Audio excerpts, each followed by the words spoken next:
જે ગરીબમાં ગરીબ માછીમાર હોય, નાનકડું પોતાનું હોડકું લઈને બિચારો જતો હોય માછીમારી કરવા, આસપાસમાં જાય, થોડી ઘણી માછલી લઈ આવે ને એ મોટો વેપારી હોય ને વેચી દે. ગરીબ માણસ, ગરીબ મારો માછીમાર ગરીબ જ રહે. મારે આ સ્થિતિ બદલવી છે અને એટલા માટે જે યોજના બનાવી છે એ યોજના પ્રમાણે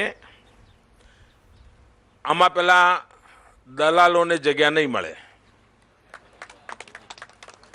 આમાં વેપારીઓને જગ્યા નહીં મળે, આમાં રાજનેતાઓને જગ્યા નહીં મળે.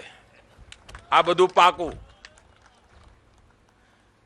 5 ગરીબ માછીમારો, 5 જે પોતે નાનું નાનું હોડકું લઈને બિચારા મજૂરી કરે છે, એ ભેગા થાય, એક મંડળી બનાવે, પોતાના તરફથી 5,000 10,000 રૂપિયા જે બચાવ્યું હોય એ મૂકે,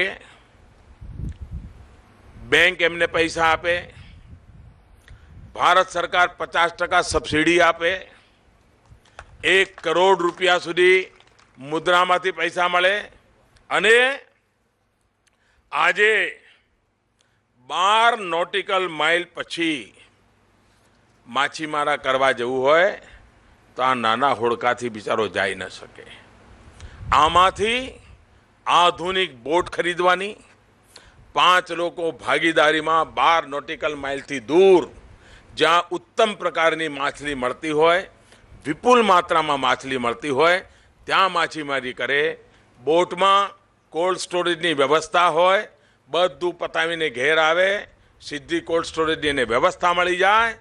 મારો નાનામાં નાનો ગરીબ માછીમાર હિંમતપૂર્વક આગળ વધે, દૂર દૂર દરિયો ખેડી શકે, આધુનિક બોટ મળી શકે એવી એક 50% ભારત સરકારની સબસિડી માછીમારને મળ. આમ આખો દાડો જમવામાં ચા પાણીનો જેટલો ખર્ચો થતો એટલો જ ખર્ચો, એટલા ખર્ચે એનું આ મોટું કામ કરવાની દિશામાં યોજના બની રહી છે. હજુ કાગળ પર કામ ચાલી રહ્યું છે. તમારા સૂચનો રાજેશભાઈને, ચુનીભાઈને આપશો તો હું એમાં વિચાર કરીશ. કંઈ ઉમેરવા જેવું લાગતું હોય તો, કંઈ ખૂટતું હોય તો હું વિચાર કરીશ. અને વેળાસર આ યોજના બને અને આખા દેશના મારા ગરીબ માછીમારો માટે આ યોજના છે. ગરીબ માછીમારોને સીધો લાભ મળે એના માટેની યોજના છે.